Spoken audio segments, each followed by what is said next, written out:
सरकारें एक्शन क्यों नहीं ले रही हैं इन गद्दारों के अगेंस्ट। अब हमें ये भी तो देखना होगा कि क्या प्रधानमंत्री की कुंडली में कोई ऐसी कॉम्बिनेशन बनते भी हैं। 2025 के बाद जो लोग भी अचानक पब्लिकली निकलेंगे, प्रोटेस्ट करेंगे, बिना किसी परमिशन के कहीं पे भी बैठ जाएंगे, सरकार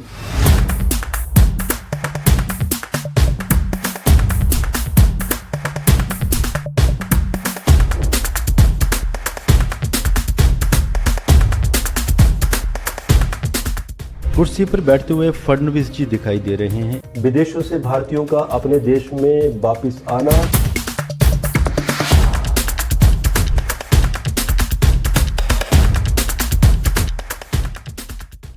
दोस्तों, वंदे मातरम। आपने वो शेर तो सुना होगा ना, मुझे तो अपनों ने लूटा, गैरों में कहाँ दम था, मेरी किश्ती डूबी थी वहाँ जहाँ पानी कम था। आप समझते गए होंगे कि मैं कहना क्या चाहता हूँ। वो कहावत भी है ना कि आपको जितना बाहर वालों से खतरा नहीं होता, उससे ज़्यादा आपको अपनों से खतरा होता है। तो शेर का मीनिंग कहीं न कहीं यही निकल कर आता है। तो सोचा कि थोड़ा सा इसे शायरी के अंदाज से कहा जाए। लेकिन इस वर्ष ये जो 2082 विक्रमी संवत 29 मार्च 2025 को शुरू होने वाला है, ये शायरी कहीं फीकी ना पड़ जाए, क्योंकि कुछ कॉम्बिनेशंस ही ऐसे बनने वाले हैं।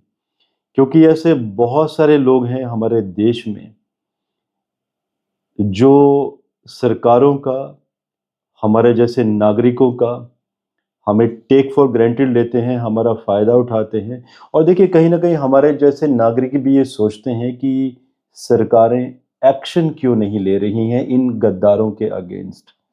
लेकिन देखिए, आम जनता है वो कहीं ना कहीं भूल जाती है, इतना आसान नहीं है एक्शन लेना। मानवाधिकार, ऑपोजिशन, वर्ल्ड वाइड, पूरी दुनिया, बाहर के देश, जब ये एक्शन लेने वाली बात आती है तो कहीं ना कहीं सभी लोग, उनकी नज़र उस पर पड़ी रहती है कि कब एक्शन होगा सरकार का और कब वो अपने नए मुद्दे उठाएंगे और कब कहीं ना कहीं धर्म और पंथ के लोगों के बीच में मुद्दा ही बदल देंगे, एक झगड़ा लगवा देंगे, दंगों के हालात बना देंगे, देश को अनस्टेबल कर देंगे, गृह युद्ध जैसी एक व्यवस्था तैयार कर देंगे। तो यही कारण होते हैं कि जब सरकार कोई एक्शन नहीं लेती है तो उसके पीछे कारण होते हैं। लेकिन कब तक सरकारें बैठी रहेंगी, कब तक एक्शन नहीं लेंगी? ये सिलसिला लंबा नहीं चलेगा। आएगा वो वक्त और वो मैं बताऊंगा कि इस वर्ष वो कब और कैसे, कहाँ होने वाला है, जब ये गद्दार जो बिलों में छुपे हुए हैं, जिनको कई बार कनाडा से फंडिंग होती है। आप याद कीजिएगा, ट्रूडो के बारे में मैंने कहा था कि इसकी सरकार जाने वाली है। जो 25 घटनाएं, जो वीडियो दिया था हमने इस वर्ष के शुरू में, आप देखिए किस तरह से ट्रूडो अभी आउट हो चुके हैं। अब जो वहाँ से फंडिंग हो रही है, आज भी कई लोगों को फंडिंग हो रही है और उसका कहीं ना कहीं गलत प्रयोग हो रहा है हमारे देश को अनस्टेबल करने के लिए। एक तो इन लोगों के द्वारा फंडिंग, अपोजिशन नहीं कहूंगा मैं, देखिए उनका काम है करना, वो करते रहते हैं। लेकिन जो लोग सत्ता में हैं वो लोग भी कहीं ना कहीं अंदर से खोखला करने में लगे हुए हैं देश को, क्योंकि कुछ एक ऐसे लोग हैं उनको सिर्फ अपने ही हित देखने होते हैं। वो कहते हैं ना, मैटेरियलिस्टिक गेन्स इतने बड़े हो जाते हैं, आपकी इतनी चाह इतनी बड़ी हो जाती है कि आपको लगता है कि आप सिर्फ अपना ही फायदा आपको मिलना चाहिए, आप बाकी पब्लिक का फायदा नहीं सोचना चाहते, आप देश के बारे में नहीं सोचना चाहते। ऐसे बहुत सारे लोग हैं। जब हम इस तरह के विश्लेषण की बात मैं शुरू कर रहा हूं, तो अगर ग्रह योग की बात करूं, लियो एसेंडेंट, सिंह लगन की कुंडली निकल कर आ रही है इस वर्ष। अब देखिए, सूर्य का ही लगन, शुक्र के नक्षत्र में, वर्ष के राजा भी सूर्य एंड वर्ष के मंत्री भी सूर्य। और जब इस तरह की बात हो रही है विक्रमी संवत की, राजा और मंत्री की, तो इससे क्या अभिप्राय है? बेसिकली आप मंडेन में, मेदिनी ज्योतिष में इसको आप उसके साथ कनेक्ट करेंगे, उस व्यक्ति विशेष के साथ जो देश का राजा होगा। राष्ट्रपति को नहीं कहते हमारे देश का राजा, प्रधानमंत्री को कहते हैं। अब हमें ये भी तो देखना होगा कि क्या प्रधानमंत्री की कुंडली में कोई ऐसे कॉम्बिनेशन बनते भी हैं, क्या वो सूर्य से वो प्रभाव ले पाएंगे, या जो सिलसिला चला हुआ है वेस्ट बंगाल से लेकर, केरला से लेकर, आंध्र प्रदेश, हैदराबाद, तेलंगाना, पंजाब, जम्मू कश्मीर, और क्या ये सिलसिला चलता रहेगा कि कोई भी आएगा सड़कों का घेराव कर देगा, किसान बोलकर सड़कों का टोटली घेराव हो जाएगा, सड़कों पर घर तक बन जाएंगे, सड़कों में ट्रैक्टर खड़े कर दिए जाएंगे और सरकारें कुछ भी नहीं कहेंगी। आज भी एक ऐसा बॉर्डर आपको देखने को मिल जाएगा, आप जीपीएस कर लीजिएगा, जब आप अंबाला से जब आप अमृतसर की तरफ जाते हैं तो वो रास्ता आज भी बंद पड़ा हुआ है और इसे ऑलमोस्ट 15 से 20 माह हो चुके हैं। जनता त्रस्त है, पंजाब सरकार कुछ करना नहीं चाहती और सेंट्रल सरकार कुछ कर नहीं पा रही है। कुछ करेगी तो आपको मालूम है कि क्या करेगी। और देखिए, अब देखते हैं हम स्थिति मंगल की, कि मंगल क्या इंडिकेशन दे रहा है। क्या ये हालात हमेशा ही ऐसे चलेंगे? मंगल इस दिन 28 डिग्री 34 मिनट का पुनर्वसु गुरु के नक्षत्र का, मतलब गुरु की इंटेलिजेंस एंड मंगल का प्रभाव। जब भी इस तरह के मंगल की बात होती है, योग कारक मंगल, और वो भी मिथुन राशि में, जेमिनी राशि में चला जाए, बुध की राशि में, तो इसे हम मेदिनी में close shot, close encounter, head shot इसकी संज्ञा देते हैं। और ये माफ नहीं करता और ये क्लोजर देता है, क्लोज शॉट देता है ये। तो आप लोगों को आने वाले समय में न्यूज़ भी सुनाई देंगी कि सरकार ने मौका भी दिया कई लोगों को, नहीं संभले और उन लोगों ने गलतियां की। अचानक उन लोगों ने आर्मी के ऊपर या पुलिस वालों के ऊपर पथराव किया, अटैक किया। और आप सोचिए फिर मंगल क्या करेगा उस समय। मंगल जब भी 28 डिग्री का इस तरह का पुनर्वसु नक्षत्र का अष्टम दृष्टि से छठे घर को प्रभावित करेगा तो वो हेड शॉट भी होता है और कमर के नीचे भी शॉट की तैयारी करता है और क्लोज एनकाउंटर्स। और छठा घर एक्सीडेंट्स का है, पब्लिक के मास में एक्सीडेंट, जिसके लिए कुछ पब्लिक के लोग जिम्मेदार होते हैं और वही होते हैं और उनके साथ बहुत बड़ी सख्ती बरती जाती है। और मंगल की जब मैं बात कर रहा हूं तो सूर्य का प्रभाव, वर्ष के राजा सूर्य एंड मंत्री भी सूर्य। सूर्य से क्या समझते हैं आप? जब भी देखिए, जब जो ज्योतिष के स्टूडेंट हैं जब भी ज्योतिष सीखने जाते हैं तो उन्हें ग्रहों के तत्व, एलिमेंट्स बताए जाते हैं कि कौन सा ग्रह क्या कार्य करता है। जैसे कि जब भी हम कोर्ट, लॉ, ऑर्डर की बात करते हैं तो देवगुरु बृहस्पति का कार्य होता है लॉ ऑर्डर संभालना या लॉ की एजुकेशन करना। शनि सूर्य का कॉम्बिनेशन आएगा तो कोई डॉक्टर बनेगा। सूर्य ज्यादा पावरफुल होगा तो व्यक्ति लीडर बनेगा, पावर में आएगा, अथॉरिटेटिव रोल्स को संभालेगा। और मंगल का कार्य होता है कमांड संभालना। लेकिन अगर सूर्य को ही कमांड दे दी जाए तो आप सोचिए क्या होगा। सूर्य जो कि अहम, कठोर और स्ट्रॉन्ग पर्सनैलिटी वाला, जब भी किसी की लगन कुंडली में पहले घर में सूर्य चला जाए तो आप देखिएगा कि उस व्यक्ति को परेशानियां भी होती है, क्योंकि बहुत बड़ी ईगो होती है। लोग उसकी बात मानते भी हैं लेकिन डर की वजह से। तो आप देखिए, इस वर्ष भी जो सूर्य आ रहे हैं अष्टम घर में हैं, थोड़े से पीड़ा में भी हैं। लेकिन अब हम ये भी देखेंगे कि देश के कमांडर, देश के किंग, उनका सूर्य कहाँ है? 11th हाउस में, दिग्बली है, गडांत का है।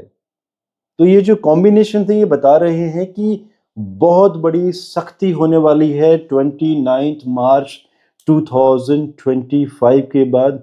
जो लोग भी अचानक पब्लिकली निकलेंगे, प्रोटेस्ट करेंगे, बिना किसी परमिशन के कहीं पे भी बैठ जाएंगे, सरकार मौका नहीं देगी इस बार। और जो विदेशों से फंडिंग ले रहे हैं देश की जड़ें खोखली कर रहे हैं। दूसरे हमारे पड़ोसी राज्यों से कुछ पंथों के लोगों को हमारे देश में इलीगली घुसा रहे हैं और उन्हें नागरिकता दिलाने की कोशिश कर रहे हैं, चाहे वो अथॉरिटेटिव रोल्स से जुड़े हुए हों, चाहे वो कमीशन के एजेंट हो, चाहे वो किसी भी तरह से ऑपोजिशन में, मेन पार्टी में। दोस्तों, मंगल का मैंने आपको प्रभाव बता दिया है कि मंगल क्या करेगा, क्लोज रेंज में मंगल क्या करने वाला है। सुनी नहीं जाएगी किसी की भी इस बार, चाहे इस बार मानवाधिकार ही आ जाए पूरे विश्व का, भारत को प्रभावित करने कोई प्रभावित नहीं कर पाएगा, क्योंकि सूर्य बहुत बड़ी सख्ती बरतने वाले हैं, क्योंकि कमांड भी सूर्य के पास, अथॉरिटी भी सूर्य के पास। और देश देखिए, कभी ना कभी ऐसा चाहिए होता है किसी न किसी देश में। वो कहते हैं ना कि कुछ लोगों का इलाज करना बहुत जरूरी है। ये जयचंद जितने भी हैं, जब तक इनका इलाज नहीं होगा तब तक देश बढ़ नहीं पाएगा, और जब इनका इलाज होगा तो कहीं ना कहीं एक मैसेज भी जाएगा आगे की जनरेशन के लिए भी कि क्या करना है और क्या नहीं करना है, और कैसे रूल्स को फॉलो करना है। वरना ये जो टुकड़े टुकड़े गैंग जो आज भी नारे लगाते हैं कि हमारे देश के टुकड़े होंगे, अब आप देखिएगा इन टुकड़े टुकड़े गैंग वालों का भी कैसे जबरदस्त यही सूर्य इलाज करेंगे। मंगल तो करते करते थे, लेकिन सूर्य का आप लोगों ने अभी तक प्रभाव नहीं देखा है। जब सूर्य शक्ति करते हैं, सूर्य इलाज करने पर आ जाते हैं, क्योंकि सूर्य दवा भी है और शनि दारू भी है। तो जब ये होने वाला है, और एक बात और जो मैंने पहले भी कभी मेरे वीडियो में कही थी, इस बार बच नहीं पाएंगे ये गद्दार, इन्हें इन्हें बिलों से ढूंढ लिया जाएगा। और मंगल का मैं आपको बार बार मैं कहना नहीं चाहता कि मंगल क्या करेगा इस बार। और देखिए, कुछ एक खबरें जनता के बीच में डिस्कस होंगी कि शायद कुछ ऐसे हुआ होगा। बहुत सारी खबरें बाहर भी नहीं आएंगी कि सूर्य ने अचानक क्या किया, क्या हिडन ऑपरेशंस थे। बिकॉज केतु अष्टम घर को प्रभावित भी कर रहा है और राहु अष्टम में बैठे हैं। हिडन, धुआं धुआं, सब हिडन ऑपरेशंस, मतलब क्लीन स्वीप, इस तरह के भी इंडिकेशन दिखाई दे रहे हैं। बट वो कहते हैं ना कि सरकारें सख्ती करें, कुछ भी करें, लेकिन कभी ना कभी वो बातें बाहर आ ही जाती हैं किसी न किसी तरीके से। और आज की डेट में सोशल मीडिया इतना स्ट्रांग है कि कोई छोटी सी बात बाहर निकलेगी तो पब्लिकली पता चल ही जाती है। बात अलग है कि पब्लिक जब देखती है कि इन गद्दारों का इलाज हो रहा है तो कहीं ना कहीं पब्लिक भी चुप बैठना चाहती है। सो दोस्तों, ये जो वर्ष है, ये वीडियो मैंने उन लोगों के लिए बनाया है बेसिकली, जो हमारे देश में ही हैं और देश का ही खाते हैं, देश के ही टुकड़े करवाने पर उतारू हो चुके हैं। बेटर हैं सुधर जाएं और बिलों में छुप जाएं, लेकिन कोई फ़ायदा नहीं होगा, क्योंकि बिलों से ढूंढ लिया जाएगा उनको। और ये बात मैं पहले भी कह चुका हूँ। और बेटर है या तो आत्मसमर्पण कर दें या तो देश छोड़कर चले जाएं। लेकिन देश छोड़कर भी जो जा रहे हैं आज की डेट में लोग, आपको मालूम है कि हमारी भारतीय आर्मी, बेटर है कि मैं भी कुछ आप ही की तरह से कहूँ। आजकल देखा होगा आपने, बहुत सारी खबरें भी आ रही हैं कि जिन्होंने 26/11 किया था मुंबई में, और अचानक ही कोई अज्ञात व्यक्ति पाकिस्तान में उनका हेडशॉट कर देता है, एनकाउंटर कर देता है।